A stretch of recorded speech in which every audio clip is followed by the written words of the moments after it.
and welcome to the Ideal Nutrition Podcast. I am Leah Higl, and I'm here with my co-host Aidan Muir. And today we will be talking about our thoughts on organic versus non-organic food. So before we jump into things, we're just going to start off with some definitions around what organic food is. So organic food is produced without a few things. So it's produced without human-made pesticides, herbicides, and fertilizers. Organic farmers may use things like natural pesticides that have been approved for organic food production, but predominantly it is without those kind of pesticides and herbicides. In terms of animal agriculture, there is a lack of use of things like antibiotics and growth hormones. And then there's also no use of radiation, which could be used to preserve food or get rid of things like disease or pests in crops. So that's kind of just a little definition of what organic food is. So we're going to go through a few aspects, I suppose, in terms of the discussion of organic food versus non-organic food.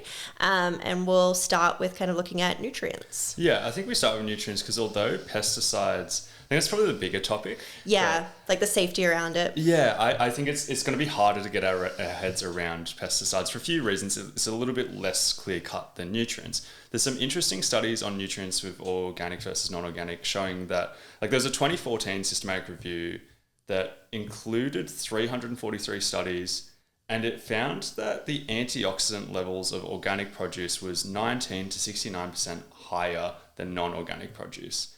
And the obvious crazy thing about that is there's 343 studies. Yeah. Like this isn't a small sample size. Like, is this an anomaly? Is this like, it's harder to say when you've got such a large sample size. Like that's a pretty clear, consistent thing. Although we will come back to some pros and cons of that study, as well as the next review that we'll look at as well is, it was a review of 67 studies looking at organic meat. And they found it had slightly lower levels of saturated fat and higher levels of polyunsaturated fats, including omega-3s.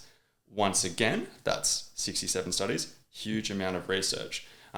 In that prior study as well, I should mention that they also found some other differences in vitamins and minerals and stuff like that, but nothing in particular stood out to me, which is why I want to focus on the antioxidants thing, because it's a clear, measurable thing, which is why we're starting with nutrients, because as I said, pesticides, not as clear and not as measurable. With this one, we've literally got numbers being like 19 to 67% higher.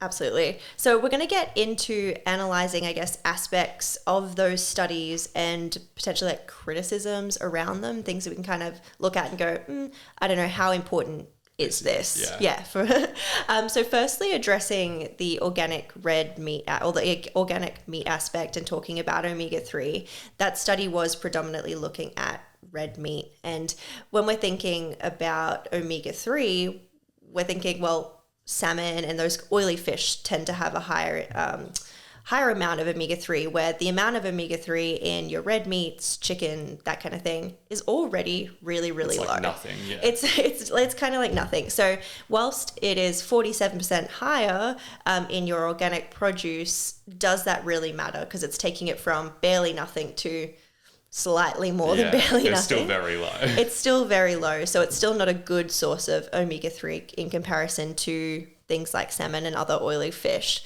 So probably just isn't worth talking about too much, although it is something that is quite often brought up in the like pro-organic food space. Something else to mention in regards to organic versus non-organic meats, though, is that there does seem to be slightly lower saturated fat in organic versus non-organic. But again, if you're having mostly lean meats, how much does that actually matter? Ideally, we don't want to be consuming too many really high fat meat products anyway, or on a regular basis. So again, like, does it really matter in talking about that? The other study in regards to the antioxidants does require a little bit more of an analysis, starting with a bit more of a pro-organic thinking.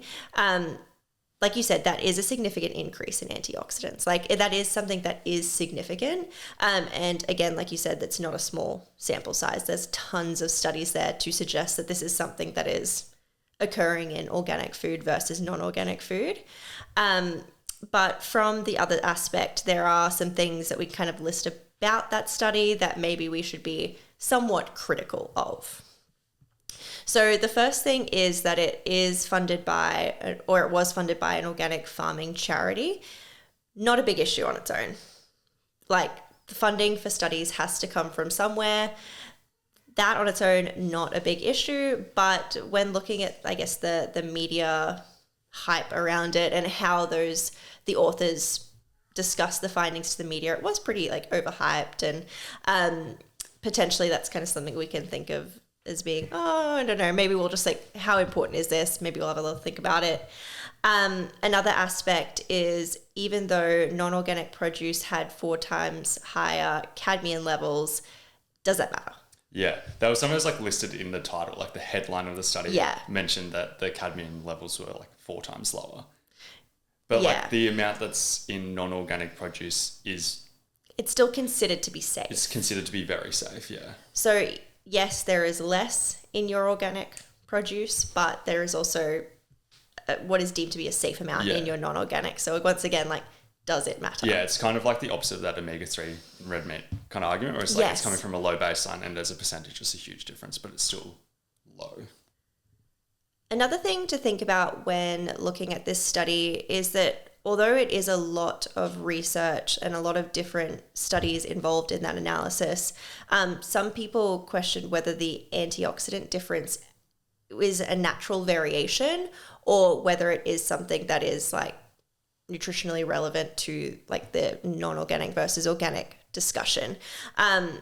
And to even double down on that point a little bit further is that this review also found that organic cereals have significantly less protein than non-organic. We wouldn't think about that too deeply. Is it natural variation? Is it something that doesn't really matter at the end of the day? I think when it comes to the variation in nutrients between your organic produce and non-organic produce, I personally don't think it's really something we need to think too deeply about. Yeah, I agree with that. The next thing we'll go through is pesticides. So this is obviously a more complex topic.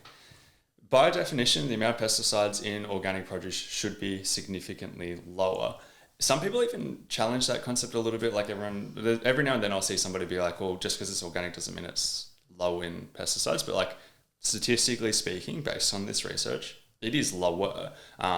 It is significantly lower. But in Australia, we have quite strong food safety standards, and all non-organic produce still needs to meet that pretty strict criteria. There are limits that are set on each pesticide that is used to ideally reduce exposure to very safe levels. If you want to do everything you can to avoid even trace amounts of pesticides, I can see why somebody would choose organic. I could see why somebody might be mistrustful of the people who set the guidelines and everything like that. And I can see that logic.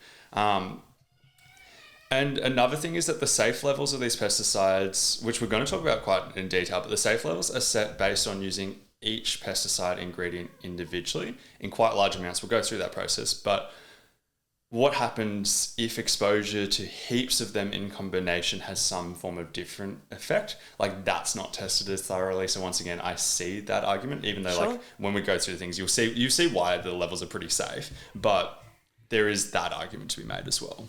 Things to consider with that is that, finances. Even if you wanted to choose organic produce because you just felt it was better overall, it was just a better option, how financially viable is just buying strictly organic produce for most people?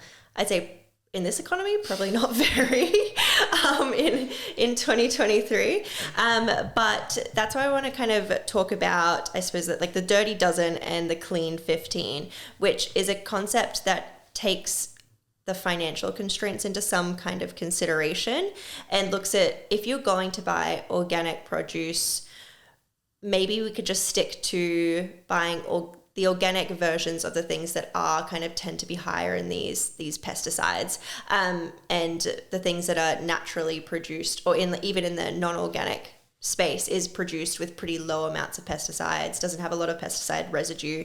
Maybe we don't spend the extra money on purchasing organic for those particular things. So basically looking at what are the most important fruit and veg to buy organic versus the things that we can just save a bit of money on. So the Dirty Dozen and the Clean 15 are just lists of fruits and vegetables put out by the Environmental Working Group, which is designed to help with this. So theoretically, the Dirty Dozen has the highest pesticide levels, and you should only buy organic versions of these foods according to kind of this concept. Meanwhile, the Clean 15 is the opposite, and their non-organic versions have been deemed to be like fine in terms of being pretty low in these pesticides. So this list does get updated every year as farming practices change over time, which does sound good in theory, like overall as a concept, because it is, again, taking into account that maybe we don't have to buy organic everything if we wanted to go down more of this route, but there are absolutely flaws to the system as well. Yeah, it sounds incredible in theory, because I agree, because it's like, what if you knew the 12 fruits and vegetables that were the highest? Yeah, and then you just buy organic versions of those. It makes sense, but I quickly do want to go through some flaws, or we quickly want to go through some flaws. So the first thing, just doubling down on the point that's like, even the foods that are on the list still fall into the category of having what is considered to be very safe levels of these pesticides. So it's like, if we look at it through that perspective, theoretically, this doesn't matter, although I did have the caveat of like, I could see why somebody would still want to. Another flaw, though, is that the weighting system of the Dirty Dozen is affected by the number of different pesticides pretty heavily. It's hard to go through all the factors in the criteria since it's pretty complex, but like something that is worth factoring in is that the weighting system is affected by the number of different pesticides pretty heavily. If even barely detectable levels are found, it skews the results. Like, trying to use a crazy example, if something had 12 different pesticides in very, very trace amounts that were just enough to be measurable, it would weight higher on this list theoretically than something that had a moderate amount of just like one pesticide. Sure.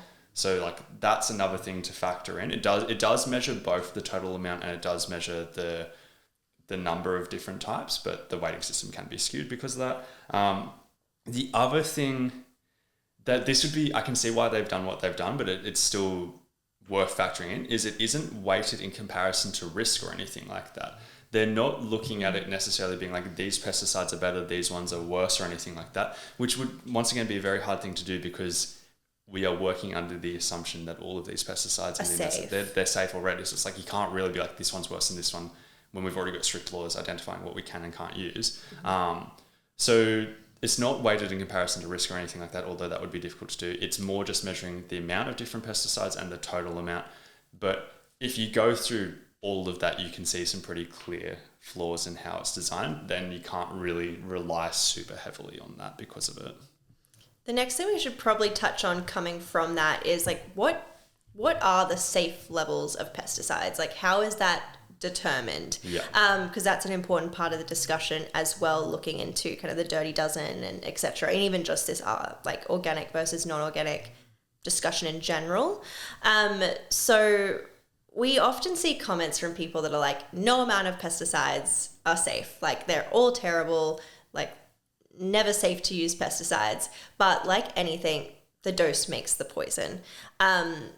Just because we have something that might be harmful in really, really high amounts doesn't mean it's necessarily harmful in very, very small amounts.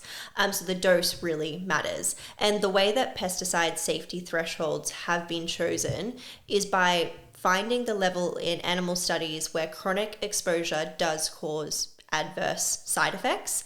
And then they find the spot where no adverse effects are found, and they divide it by the safety number, which is usually 100. So they find the amount that where chronic exposure is safe, and then even still, we're using far, far less. Yeah, than big that emphasis amount. on chronic exposure as well. It's not like these are short term, like these are like chronic over the entire lifespan, and then, as I said, like 100 times lower. Yeah. So usually the tolerance threshold that is proposed by like the organizations that recommend these safety levels is 100 times lower than the level that has been demonstrated to cause no adverse effects with chronic exposure anyway. So it's not like they're just throwing these pesticides on things and going, we'll just see what happens. Yeah. Like, there is testing involved, and we're still using far, far less than even the safe levels. Yeah, and I guess one other thing I'll add on to that as well is that's the level that's deemed to be safe. But that also doesn't mean that companies are using like 100% up to that level. When we actually look at the data, companies are using far, far, far less than that level as well. So it's like, I don't want to put numbers on it there because now I'd be making stuff up, but it's like far below the 100 times lower than what has been observed to be safe. Yeah, that's just like the maximum exposure they're allowed to use for those pesticides. So that's a good point as well. They may not be using up to that level. Something that I found really interesting that you popped in the show notes was this little fact on strawberries. So strawberries have topped the Dirty Dozen list previously, and I think anyone in the organic space is always like, I mean, I was told growing up, like, oh, you should never buy non-organic strawberries, or you should wash your strawberries really, really well. But it would take the average person consuming 453 strawberries per day at the highest level of average pesticides recorded on strawberries to reach the dose threshold. And theoretically, it would take 100 times that amount to reach a dose where adverse effects have been observed with chronic intakes. Yeah. So like, that's just crazy. So to have an unhealthy amount of pesticides, you'd have to eat like 45,000 strawberries. Per day. Every day for a Every lifetime. day, yeah. And you're like, no one is doing that. I just think that's a really good way to kind of conceptualize this. Yeah. And this is why I look at it from both perspectives. On the one hand, I'm like, if we're looking at it in isolation, single pesticides, you can see that it's an absurd amount. We don't need to be worried about it. The only argument I can see more validity to is like, what if you have that combination? Like, what if there are 12 different amounts of different pesticides and they're not in trace amounts, they're all around that amount? And what if there's like synergy between them and then it adds up? Like, it's getting complex at that stage, right? And it seems relatively unlikely to matter, but that's an argument I see a bit more. So moving on to some other stuff that we can measure a little bit. So we've got the topic of like just overall health, cancer, mortality. I'm always big on measuring health outcomes more so than just the theory, but there is some complexity that comes with this. The main one is healthy user bias, but we'll talk about that. So I'm going to start off with like looking at probably the most pro-organic systematic review I've seen on health outcomes with organic food, which was done in 2020. And they found, I'm just going to quote them, significant positive outcomes in longitudinal studies where increased organic intake was associated with reduced incidence of infertility, birth defects, allergic sensitization, otitis media, preeclampsia, metabolic syndrome, high BMI, and non-Hodgkin lymphoma. So that does look incredibly positive. But coming back to that concept of healthy user bias, do we think that people who eat organic do anything else differently versus people who don't eat organic? Highly likely. Very, very, very, very likely. So it's like we can't read into that too much because it's like, firstly, they are going to be doing things very, very differently. And I've talked about this a bit, like sometimes in research they try to account for this by accounting for variables, but the more extreme a situation gets, the less we can kind of account for those variables. If somebody's eating organic almost all of the time, even if you try to account for those variables, it's a very specific person, I think, if that's going to be eating all organic produce all of the time. They're going to be doing everything else in terms of from a health perspective. Yeah. In that systematic review, they noticed that organic consumers tend to be more health conscious and more likely to be vegetarian or vegan and are more likely to be physically active, which obviously feeds into that. Because it's like, if you took out the organic versus non-organic aspect and you just pointed to those concepts, you'd expect similar outcomes to start off with. Most other reviews, which we've linked heaps of in the show notes, have found no noticeable differences in health outcomes when all other factors are equal, and they've tried to equate for all of these variables. As I said, difficult thing to study. I lean more towards the latter. But it's worth knowing that there is a bit of a spectrum in the research and the outcomes that have been found. Sure. Another angle we could look at is from the opposite perspective. Yeah, I like this. Yeah, so what happens if you eat non-organic produce? Like, do we see adverse health outcomes from eating these foods in general? So most of the research identifying benefits of fruit and vegetable intake have been done involving non-organic produce. Like, we know that eating fruits and vegetables good for health. Yes. Like, I think looking at the breadth of, like, we all know that, even if you haven't looked at the research, like, very much positive health outcomes from consuming fruits and vegetables. And we know that majority of the intake for most people, and looking at these studies, is in non-organic produce. If there was a really big issue with eating non-organic, we would see adverse health outcomes with a really high intake of fruit and vegetable consumption. So that is like something to look at from the other perspective.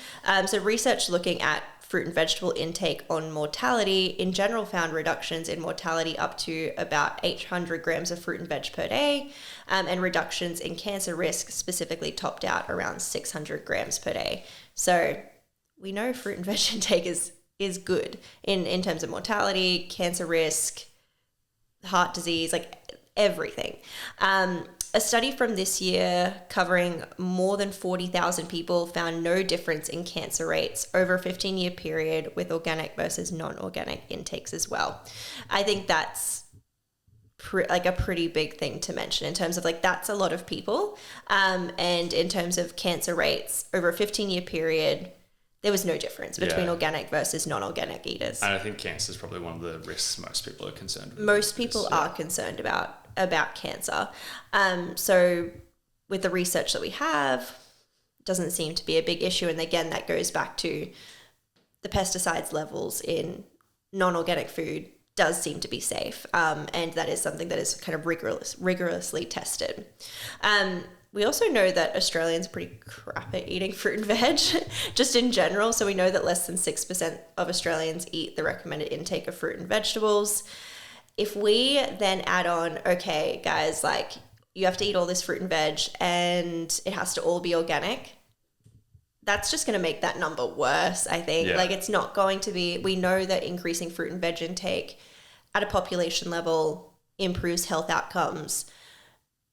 We're not going to add another barrier to that for what seems to be no reason. Yeah, and like based on survey data, like I haven't gone too deep down this rabbit hole because I don't care about it as much because we've kind of shared our opinions, but like based on survey data, it does appear that the more organic produce is promoted through the lens of non-organic not being as good, the less people want to buy fruits and vegetables. That makes sense.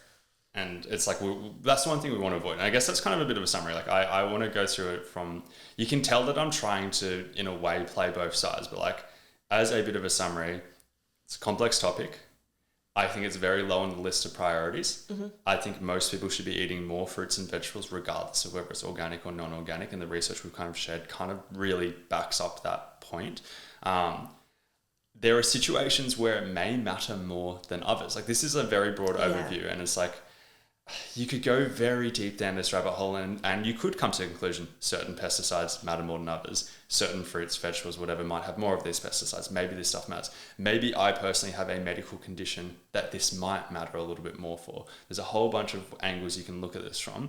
And I can see why lists like the Dirty Dozen and stuff like that have some level of appeal.